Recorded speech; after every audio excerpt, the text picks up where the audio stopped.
Salut tout le monde, aujourd'hui on va jouer à Turing Machine. Alors Turing Machine c'est un jeu qui divise pas mal dans la communauté. J'ai envie de vous dire qu'il y a deux teams, hein. Il y a la team de ce jeu est complètement incroyable, il est super, j'arrête pas d'y jouer du matin au soir, je suis complètement addict, merci aux auteurs, vous avez totalement changé ma vie. Et vous avez la team de mais comment on peut appeler ça un jeu? C'est des maths. J'ai été martyrisé toute mon enfance, toute mon adolescence avec les maths. Et là, il y a un mec qui fait un jeu de société avec des maths. Vous êtes sérieux, les gars, là? Alors, je comprends les deux points de vue. Moi, je suis plutôt dans la première team, hein. J'adore, je suis conquis. J'aime les jeux à logique. Oui, alors c'est plus de la logique que des maths, hein. On n'est pas en train de calculer des intégrales ou des équations du second degré, hein. C'est de la logique. C'est un peu le truc du style Jean habite à côté de Michel, sachant que Michel n'habite pas dans une maison rose. Voilà, puis à la fin, il va falloir trouver les maisons de chaque bonhomme. Vous voyez le concept, quoi. Là, ici, on va essayer de craquer un code à trois chiffres.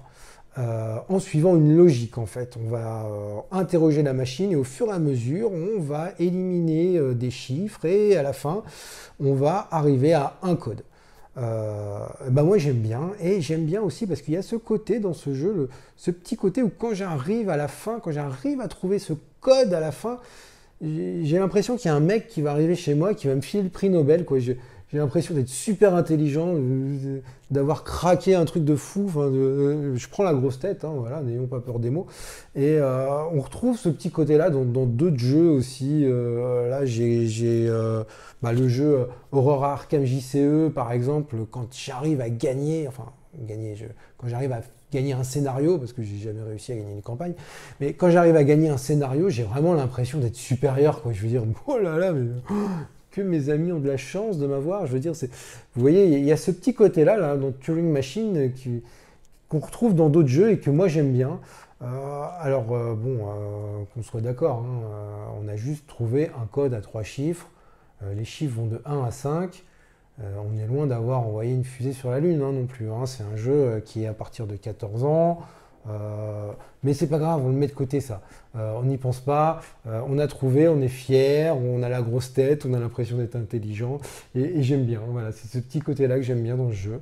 Alors ce que je vous propose, c'est je vais vous montrer la mise en place, je vais vous expliquer les règles qui sont extrêmement simples et puis on va se lancer dans une partie. Et vous allez voir que alors, soit vous allez adhérer ou soit pas du tout. À vous de vous faire votre propre opinion. Allez, je vous dis à tout de suite.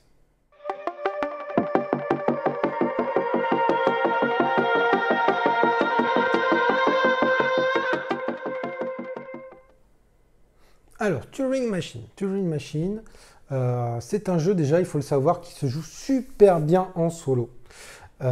Il se joue également en multi, soit en coopératif, soit en compétitif. Alors en compétitif, si vous voulez, vous avez des petits écrans comme ça, là, chacun son petit écran, là, pour pas qu'on voit ce qu'on fait.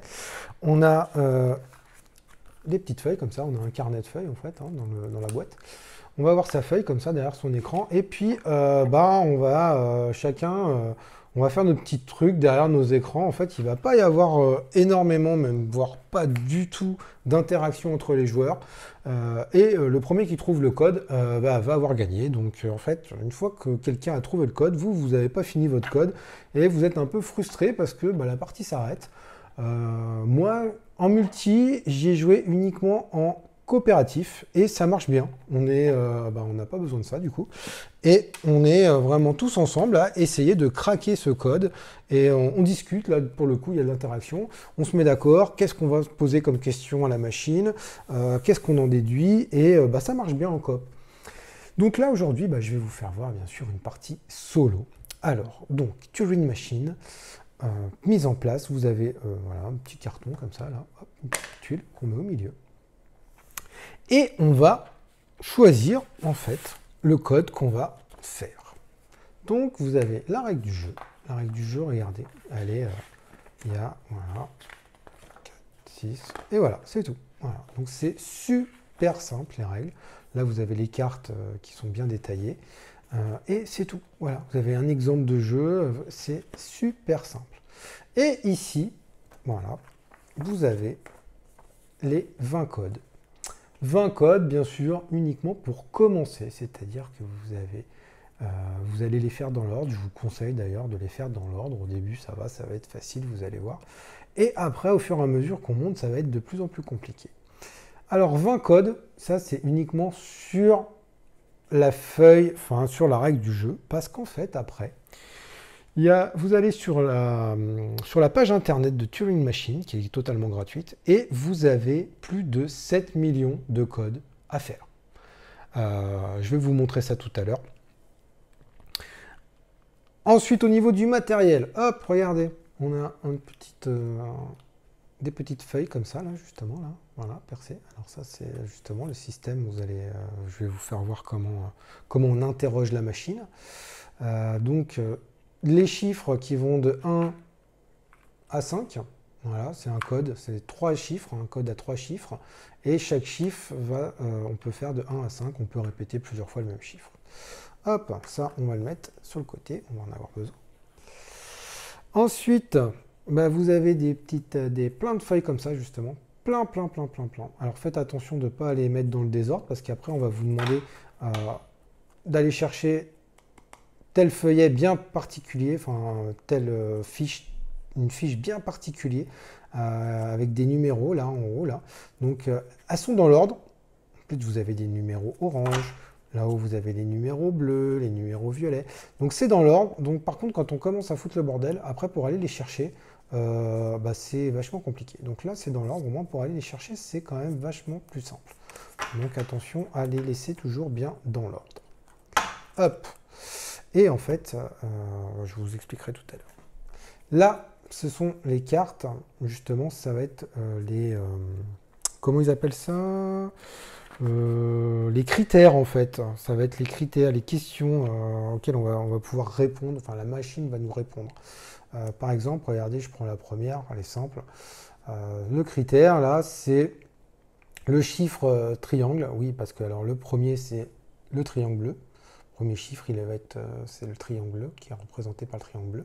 Le deuxième, ça va être le carré jaune. Et le dernier, c'est le rond violet. Donc là, en fait, votre premier chiffre, est-ce qu'il est égal à 1 ou est-ce que votre premier chiffre est plus grand que 1? Donc, par rapport à ce que vous avez essayé, par rapport au code que vous avez essayé d'entrer, la machine va vous dire, c'est bon. Si j'ai commencé par un 1, si elle me dit c'est bon, je sais que mon code il commence forcément par un 1. Mais si elle me dit c'est pas bon, je sais que mon code, le triangle est plus grand que 1. Là, ça va être pareil, mais avec plus petit que 3, égal à 3 ou plus grand que 3. Donc on va en déduire au fur et à mesure. Voilà, il y a plein de cartes comme ça, pair ou impair. Voilà. On va en déduire comme ça au fur et à mesure. Combien il y a de voilà, ça c'est combien il y a de 1 dans mon code. Si moi j'ai essayé un code qui avait pas du tout de 1, s'il me dit non, c'est faux, ça veut dire qu'il y a au moins un 1 dans mon code. Voilà, je ne sais pas si je suis très clair, mais bon, ça va être beaucoup plus clair en jouant. Après, vous avez donc les feuillets là que je vous ai montré, et moi je suis allé sur le site et je suis allé imprimer des feuilles plus grandes en fait. Vous voyez, ça c'est les feuillets. Là c'est la feuille un peu plus grande, c'est plus lisible et en plus je l'ai plastifié comme ça. Je prends un feutre Velleda et j'efface et au fur et à mesure et voilà, j'en ai besoin que d'une feuille. Alors j'en ai plastifié plusieurs au cas où on joue à plusieurs, mais et c'est plus grand quoi, c'est plus lisible, je préfère. Et voilà, et on a fait le tour, quoi. Un petit feutre Velleda, et c'est fini. Voilà, au niveau du matos, on a tout. Donc, c'est pas foufou, hein, le matos. Hein. Mais je veux dire, ils sont tellement cassés la tête à faire un jeu comme ça. Là, vous allez voir les codes, là, je vous dis, 7 millions de codes, là, sur Internet, c'est impressionnant. Que moi, je dis chapeau. Chapeau. Je vous montre tout de suite. Hop, on va aller sur Internet. Et je vais vous montrer parce que le site il est tellement bien, moi j'adore, c'est tellement bien pensé. Hop, je remonte un peu, voilà. Donc là vous êtes sur le site Turing Machine Et vous avez plusieurs possibilités. Jouer. Le défi du jour, ah oui, un petit défi tous les jours. Allez hop, on est chaud. Chercher un problème, ça c'est quand vous cherchez un code bien spécifique. Et l'historique des parties. Tiens, qu'est-ce que j'ai fait? Tiens, hop, mon petit historique, pas mal. Nous, on va s'intéresser à jouer. Voilà. Et là, vous voyez, on peut faire compétitif, solo, coop. Donc on va se mettre en solo, coop. Mode, alors vous avez un mode extrême, un mode cauchemar, quoi. Je veux dire, attention. Alors là, si vous arrivez au mode cauchemar, effectivement, là, on peut se la péter. Là, je pense qu'il y a moyen de se la raconter. Difficulté, alors, vous savez quoi? Je vais faire un facile, juste histoire de vous montrer un petit peu comment ça fonctionne. Et après, si je suis chaud, j'en fais un standard. Et ouais, moi, j'ai même pas peur. Les vérificateurs. Alors, les vérificateurs, justement, c'est le nombre de cartes comme ça là, que je vous ai montré, dont on va avoir besoin. Alors, plus il y en a, plus ça va être difficile. On va rester sur 5. Allez, on va pas non plus la jouer tout petit joueur, quoi.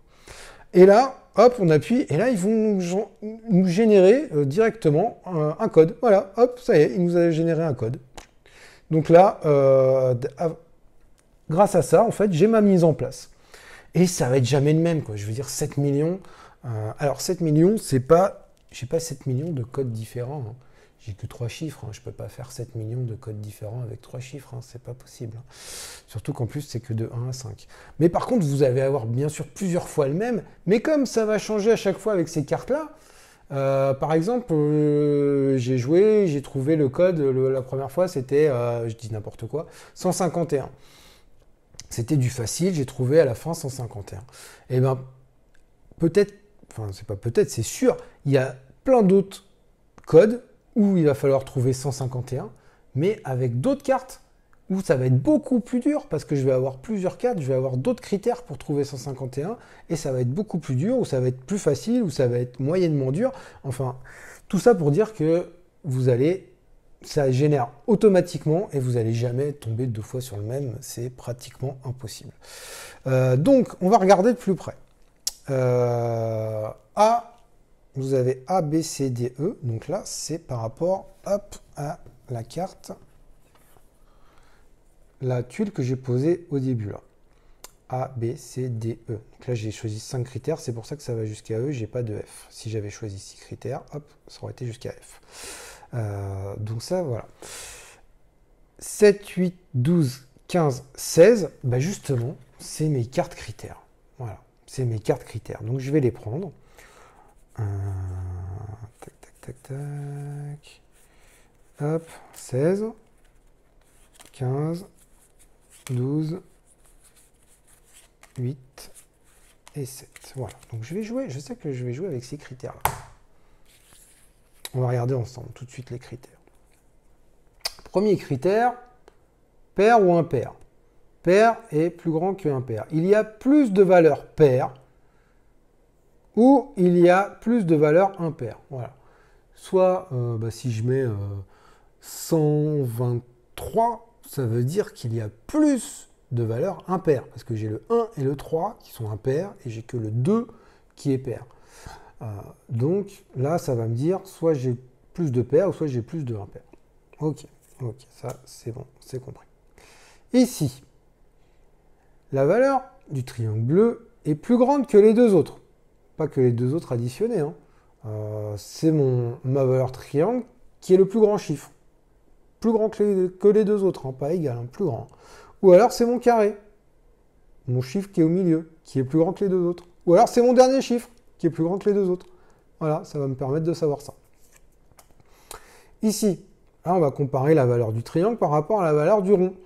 Triangle, c'est le premier, et le rond, c'est le dernier chiffre. Alors, est-ce que mon premier chiffre, il est plus petit que mon dernier? Est-ce qu'ils sont égales, les valeurs? Est-ce qu'elles sont égales? Ou est-ce que mon premier chiffre est plus grand que mon dernier chiffre? Voilà. Là, c'est le nombre de 1. Combien j'ai de 1? J'ai pas de 1, j'en ai un seul, j'en ai 2 ou j'en ai 3. Et là, alors, est-ce que la valeur du rond est pair ou impair? Voilà, tout simplement. Est-ce que mon dernier chiffre est pair ou est-ce que mon dernier chiffre est impair?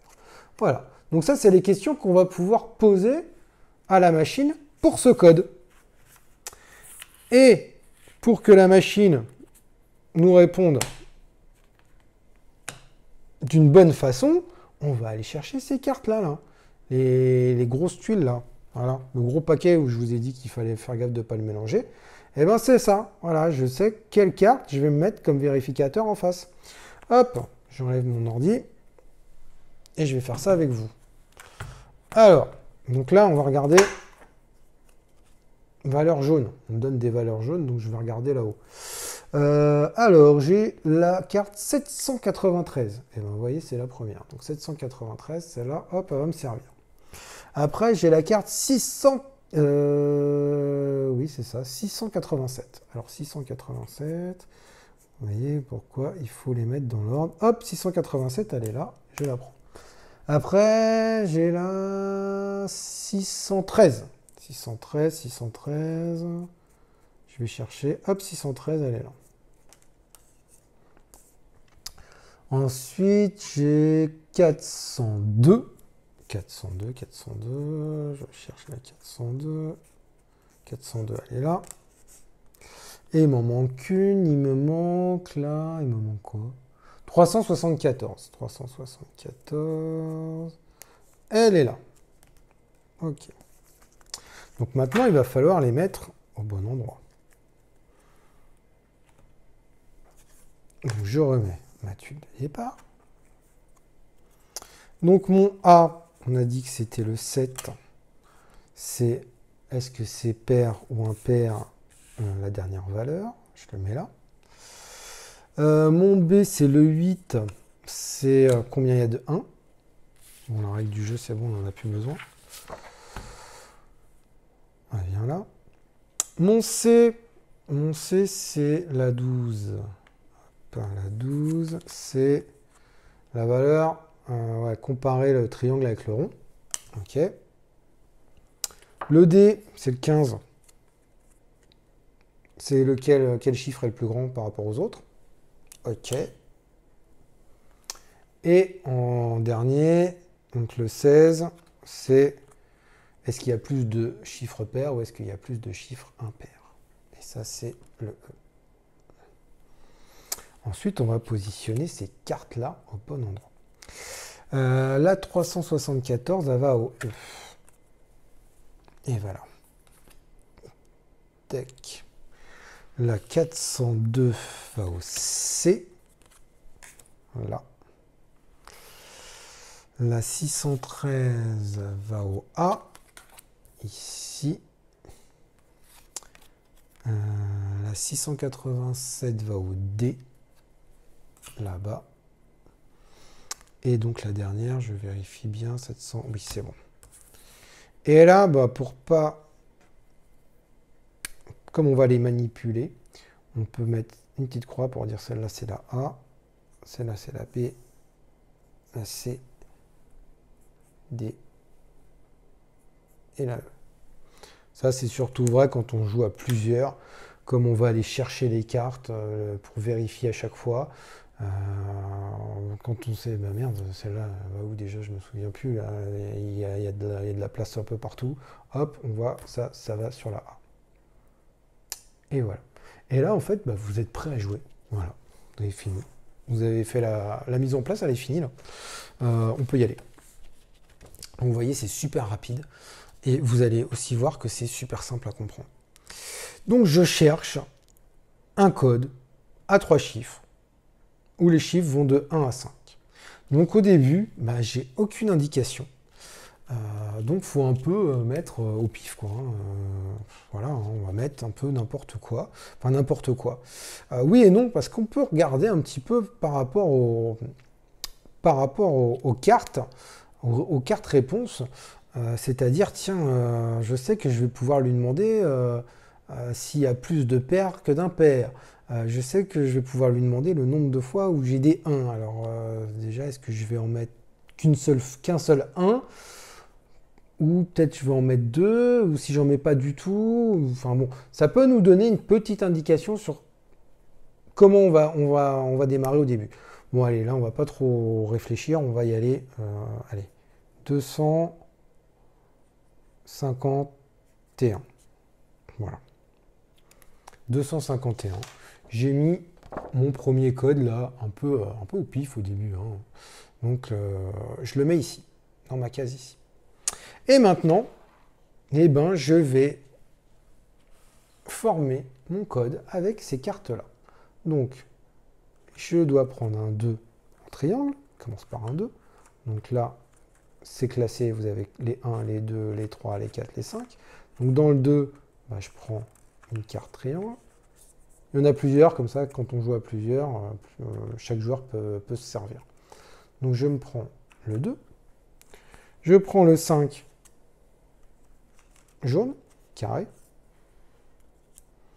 Et je me prends le 1 rond, violet. Voilà. Donc là, j'ai pris mon code. Et en prenant mon code, comme ça, vous voyez, bah, il va venir se former, en fait, des trous. Il y a juste un espace, en fait, là, vous voyez. Là, c'est pour vérifier qu'on a bien calé les cartes, là. Et là, normalement, voilà, il n'y a qu'un espace qui va nous dire si c'est bon ou pas bon, en fonction de ce que je vais demander à la machine. Alors, on peut demander à la machine, par exemple, regardez, le A. Le A, on peut lui demander, on lui demande, par rapport à ma valeur, mon rond, là, mon rond violet, donc mon 1, est-ce qu'il est pair ou impair? Donc moi, si je lui demande, dans mon exemple, bah, mon 1, bah, ma valeur ronde, elle est impair. Et là, il va me dire, soit oui, soit non. Donc je prends ma carte, et je vais la coller là, comme ça, là, en alignant bien le triangle avec le triangle, le carré, le rond. Donc là, je suis bien aligné. Et là, vous voyez, je vois une croix. Donc ça veut dire que c'est faux. Donc ma valeur 1, là, mon chiffre est impair. Il me dit non. Non, non, non, tu as faux. Donc ça veut dire que mon dernier, il est forcément pair. Alors, là, je vais demander le A. Et c'est faux, donc je mets une croix. Il m'a dit non. Et là, ici, je vais commencer à en déduire des choses. Donc je sais déjà que ce n'est pas un chiffre impair. Donc ça ne peut pas être le 1, ça ne peut pas être le 3, et ça ne peut pas être le 5. Donc forcément, mon dernier chiffre, c'est soit le 2, soit le 4. Donc déjà, je commence à éliminer des choses. Et ça en une manche, dans une manche en fait, avec un code, j'ai le droit de poser 3 questions. Donc là, j'ai déjà posé une question. Hop. Donc maintenant, qu'est-ce que je vais lui poser comme question? Je pourrais lui demander combien il y a de 1. Là, dans mon code, il y a un seul 1. Ça sera intéressant de voir s'il y en a un seul ou pas, d'ailleurs. Je vais faire ça. Donc, je prends la carte vérification. Donc là, je fais dans l'ordre, mais je pourrais demander n'importe quoi. Je ne suis pas obligé de faire dans l'ordre. Je fais ce que je veux. Je prends mon code vérification et je fais pareil.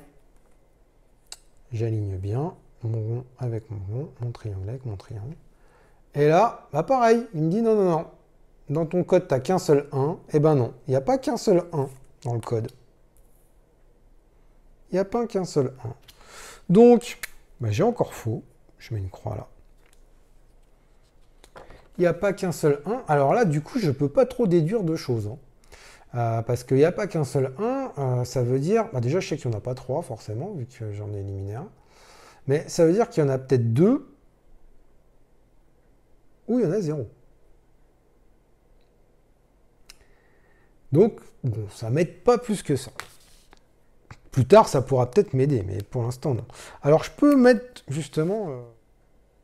Alors là, déjà, je peux écrire des choses. Là, je sais... le A, il m'a indiqué que mon rond, ma dernière valeur, ma valeur est paire. Forcément, je le sais. Elle est paire. Le B, il m'a indiqué il n'y a pas un seul 1. Donc, soit on ne met pas un seul 1, soit on met 0 fois 1, ou 2 fois 1. Voilà. On sait qu'il n'y a pas 3 fois 1, vu qu'on a éliminé là. Donc soit j'ai pas de 1 du tout, soit j'en ai 2. Alors, par rapport à ces informations, maintenant, qu'est-ce qu'on pourrait aller demander à la machine? Est-ce qu'on va demander, là dans mon cas, le triangle est plus grand que le rond. Le triangle est plus grand que le rond. Est-ce que ça va m'aider? Le triangle est plus grand que le rond. Ça pourrait, s'il est bien plus grand, à la limite, ça pourrait m'enlever des valeurs du triangle. Ouais, ça pourrait me servir. Là, laquelle est la plus grande? Là, c'est le carré qui est plus grand. Le carré qui est plus grand, ouais, ça pourrait m'aider un petit peu. Est-ce qu'il y a plus de paires ou plus de impaires? Sachant que celui-là est pair, et que moi, dans mon exemple, j'ai plus de impaires. Est-ce que ça m'aiderait? Ça pourrait m'aider. Ouais, ça dépend. Je pense que je vais partir sur ça, là. La valeur du triangle par rapport au rond. Ouais, allez, je vais partir sur ça. Je pense que ça va m'éliminer des choses. Allez. Vérification. Ah, bah, décidément. Non, j'ai toujours faux. C'est-à-dire que dans mon exemple, le triangle par rapport au rond, le triangle était plus grand que le rond. Donc ça veut dire que le triangle, il est soit égal au rond, ou triangle, il est plus petit que le rond. Donc le triangle n'est pas plus grand. Si le triangle n'est pas plus grand, ça veut dire déjà ça ne peut pas être un 5. Et ça ne peut pas être non plus un 4. Ça ne peut pas être non plus un 4 parce que si le rond c'est un 4, ah bah si, il peut être égal. Vous voyez, je commence à dire des conneries. Donc si, ça peut être un 4. Vu qu'il est peut-être égal. Ça peut être un 4. On a juste éliminé le 5. Hein. On a juste éliminé le 5. Bon, bah, voilà. On n'a pas non plus... C'est pas foufou, là. Hein. Première manche, elle est finie. On n'a pas éliminé grand-chose. Hein. Que je regarde bien. Bah non, hein, on n'a pas... On a le carré, on n'a rien fait au carré. Hein. Donc du coup, on a fait 3 vérifications. Première manche est finie. Il va falloir... Alors ça, je le remets là-bas. Je vais replacer mes chiffres là-bas. Et en fait, on va repartir pour une deuxième manche. Et là, on va faire un deuxième code. Alors, ça serait peut-être pas mal de faire un code où il n'y a pas de 1, par exemple. De faire un code qui finisse forcément par 2 ou par 4. On va le finir par 4.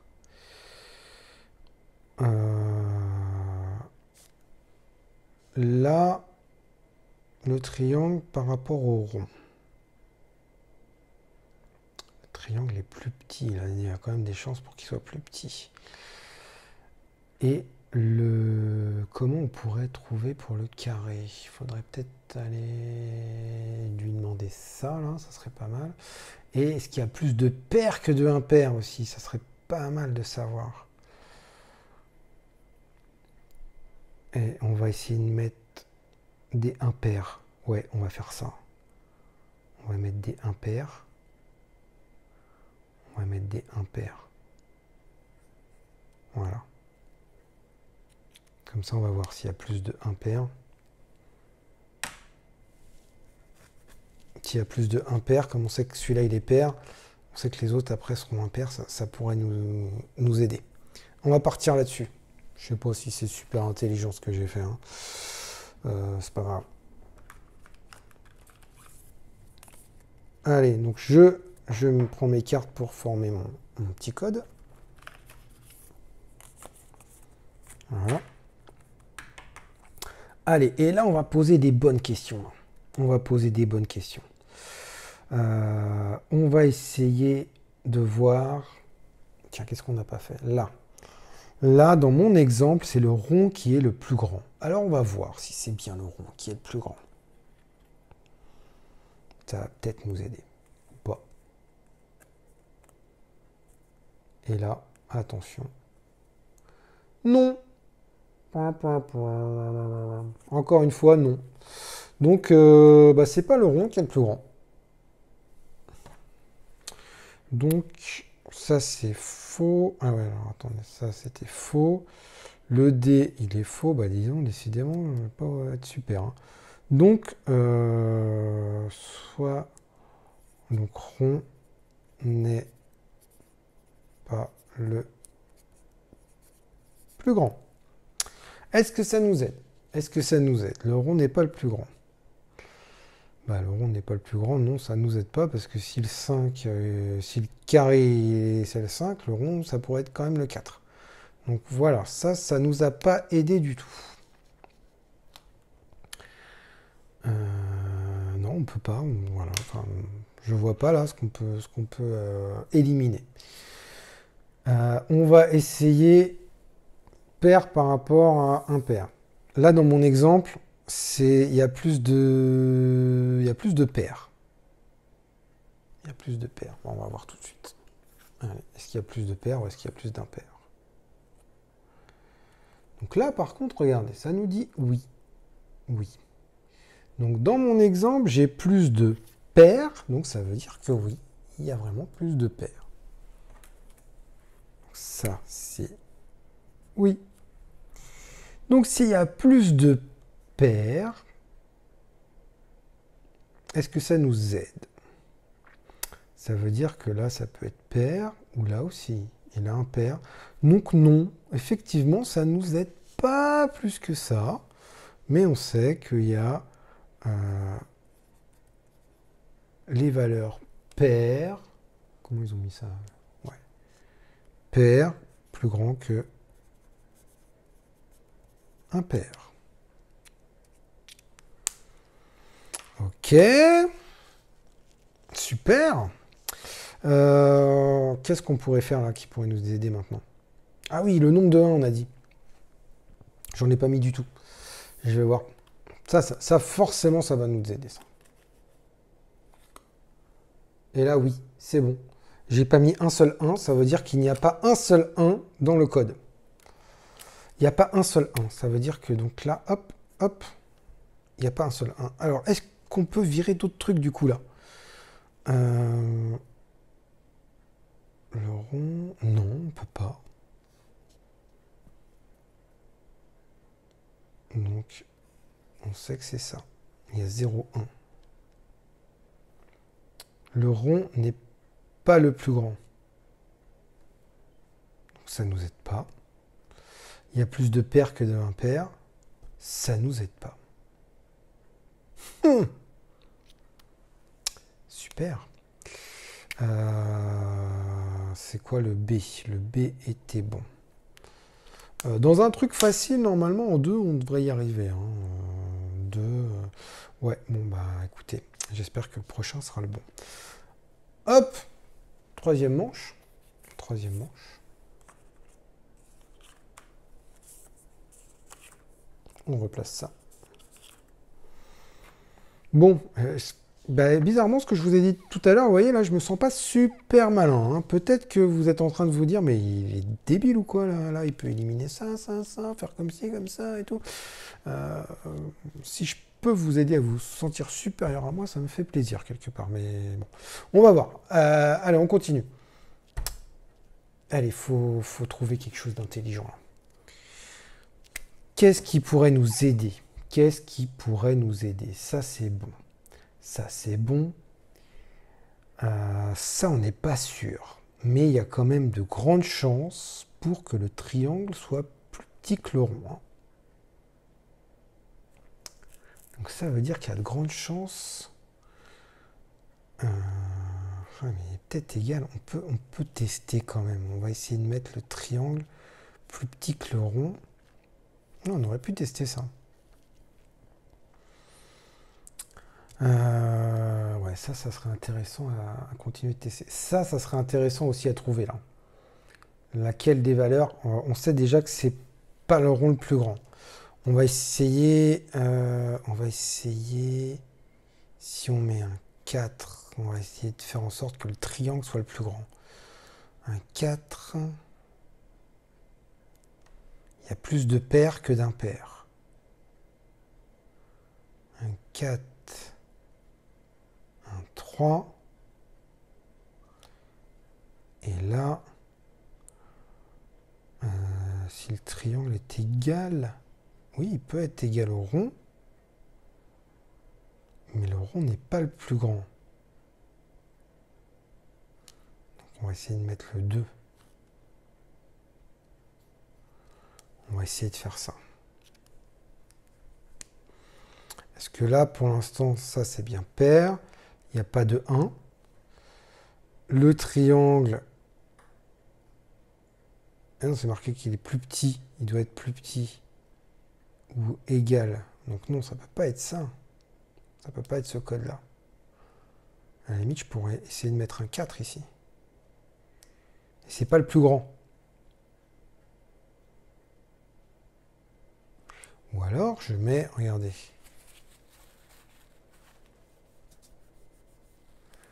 Si je mets un 5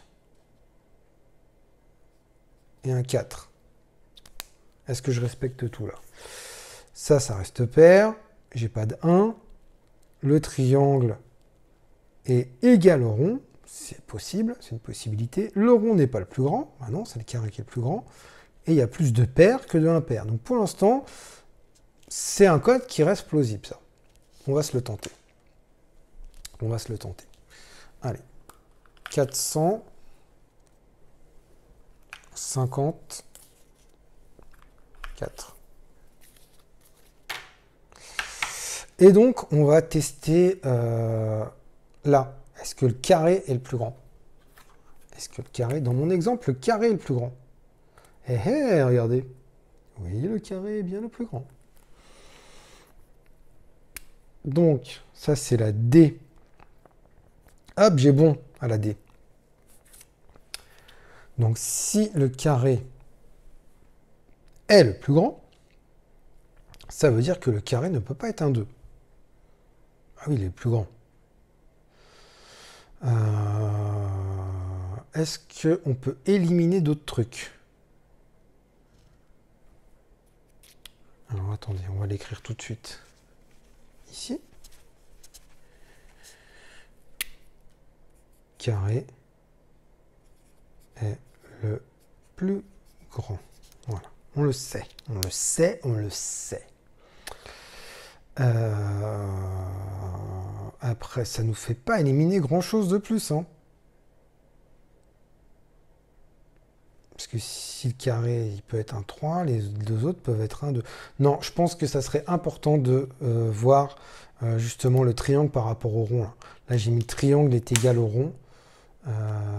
Là, on va tester tout de suite celui-là. Et là, je pense qu'on va bien avancer.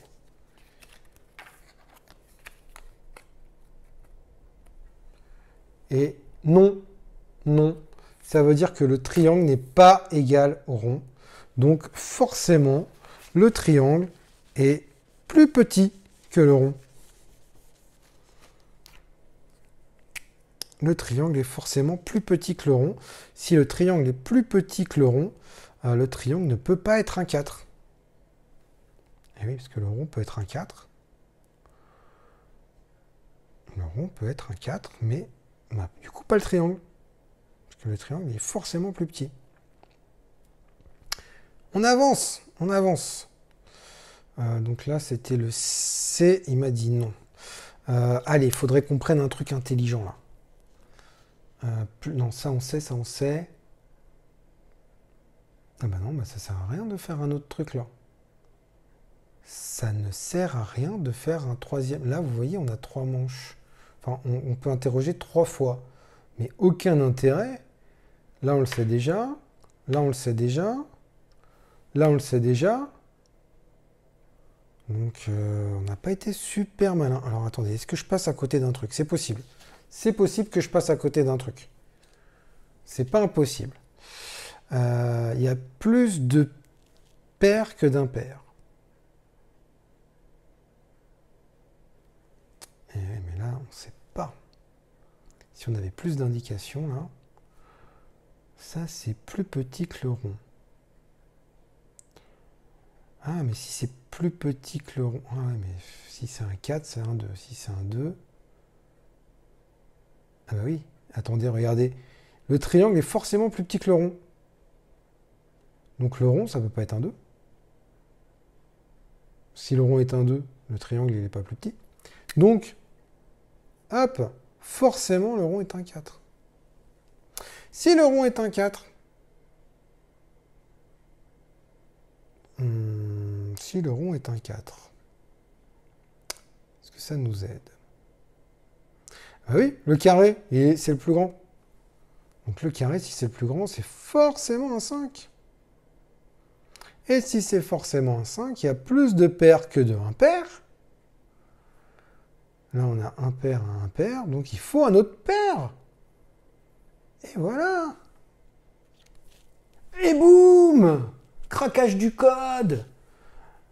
Vous voyez ce que je vous disais tout à l'heure? Alors peut-être qu'il y en a qui regardent la vidéo qui se disent « Mais non, mais en 2, là, j'aurais torché son truc. » Peut-être, vous avez peut-être raison. Mais n'empêche que moi, bah, je suis content. Voilà, ça me fait plaisir. J'ai craqué le code. Alors, on va vérifier. Hein, peut-être que je me suis complètement chié dessus. Mais 254. Allez, je dis, j'annonce 254. Donc, vérification. Attention, on retourne sur Internet. 254. Et là, on met tester un code. Je teste. Je dis que c'est... non, je ne vais pas faire des conneries quand même. 254. Vérifier. Félicitations, ce code est le bon. Avez-vous battu la machine? Je pense pas. Donc c'est bon déjà là, vous voyez, ce petit côté je suis trop fort et tout, machin, ouais, j'adore. Bon, maintenant, avez-vous battu la machine? Je suis pas sûr. Alors, pour voir si on a battu la machine, ça aussi c'est un petit challenge qui est pas mal en solo là. Qui est pas mal, qui peut vous faire redescendre sur Terre, hein, comme ce qui va arriver bientôt. Mais je trouve que c'est pas mal, parce qu'en plus, si vous arrivez à battre la machine, c'est trop la classe, quoi. Donc là, première manche, là j'ai eu faux. Là, le B, j'ai demandé au B, j'ai eu faux. J'ai demandé au C, j'ai eu faux. Ajouter une manche. J'ai demandé au B, j'ai eu bon. J'ai demandé au D, j'ai eu faux. Et j'ai demandé au E, j'ai eu bon. Et après, j'ajoute une manche. Le C, j'ai eu faux. Et le D, j'ai eu bon. Et voilà. Et donc, c'est bon. Avez-vous battu la machine? Oh non, vous n'avez pas battu la machine. Ouais, je m'en doutais un peu. Vous avez trouvé le code en 3 manches et 8 questions. La machine a réussi en 2 manches et 6 questions. Ouais, c'est pas non plus... Vous voyez, en 2 manches, il y avait moyen de le faire en 2 manches. Il y avait moyen de le faire en 2 manches, mais 6 hein, quand même. Hein. J'ai juste 2 questions de plus. Hein. Je suis pas non plus ridicule. Mais à mon avis, bah, c'est de l'entraînement. Hein. Moi, j'ai fait quoi? J'ai fait 3 codes, 3 ou 4 codes. J'ai fait 3 ou 4 codes en tout, là. Donc, je commence, hein, je veux dire, hein, peut-être que plus tard, je vais battre la machine. Donc, vous voyez, regardez ce petit truc-là. Qu'est-ce qu'il me fait, lui ce petit truc de avez-vous battu la machine, vous voyez, ça amène un petit challenge en plus, là, le côté, en plus, quand on joue en solo, c'est génial, quoi. Et on peut voir, justement, et le jour où j'arriverai à battre la machine, je crois que je vais bien me la péter, quoi.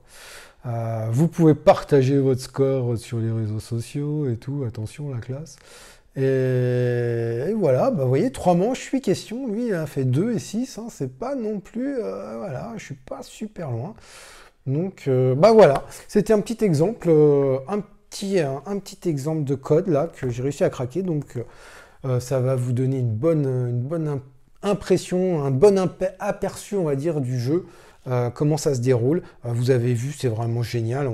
C'est vraiment de la logique, quoi. On part d'un code au pif, et puis au fur et à mesure qu'on pose des questions à la machine, et puis on en déduit des choses. Parfois on passe à côté. Vous voyez, là j'ai failli passer à côté, et puis j'ai dit ah bah non, merde, c'est vrai, quand même. Donc c'est des petits trucs comme ça. Et ça, c'est vrai qu'en coop, en fait, ça nous est arrivé, ça. C'est-à-dire que moi, j'avais pas pensé à un truc, mais ma fille, elle avait pensé à un autre truc, ma femme, elle avait pensé à un autre truc. Ah bah ouais, c'est vrai, t'as raison, et on élimine et tout. Et ensemble, en fait, on a réussi à craquer le code, et puis bah voilà, c'est génial, on aime bien. Donc de temps en temps, je pense qu'on va se faire un petit code comme ça. Le côté 7 millions de codes sur Internet aussi, voilà la rejouabilité que je veux dire, on peut pas faire mieux, quoi. Donc super, moi c'est un jeu qui va ressortir très souvent, j'approuve à fond. Apparemment, alors à tester, hein, apparemment dans les codes plus durs, il y a vraiment ça commence vraiment à être hardcore, hein, sur les cartes là. Va falloir bien réfléchir. Là, on passe vraiment le cerveau à la moulinette. Je m'entraînerai un peu, puis je pense que je referai une petite vidéo avec un niveau un peu plus supérieur là, que ça soit marrant là. Et voilà. Bon bah écoutez, c'était Turing Machine. J'espère que ça vous a plu, et moi en tout cas je suis emballé par ce jeu, et peut-être que bientôt, plus tard, à l'avenir, je ferai une autre vidéo avec un level un petit peu plus poussé, quoi. Et puis bah, je vous dis aussi à très bientôt, parce que j'ai plusieurs campagnes là qui sont sur le feu là. Vous inquiétez pas, ça arrive bientôt, la suite des vidéos. Et bah, je vous dis à très bientôt, et surtout jouez bien. Allez, salut!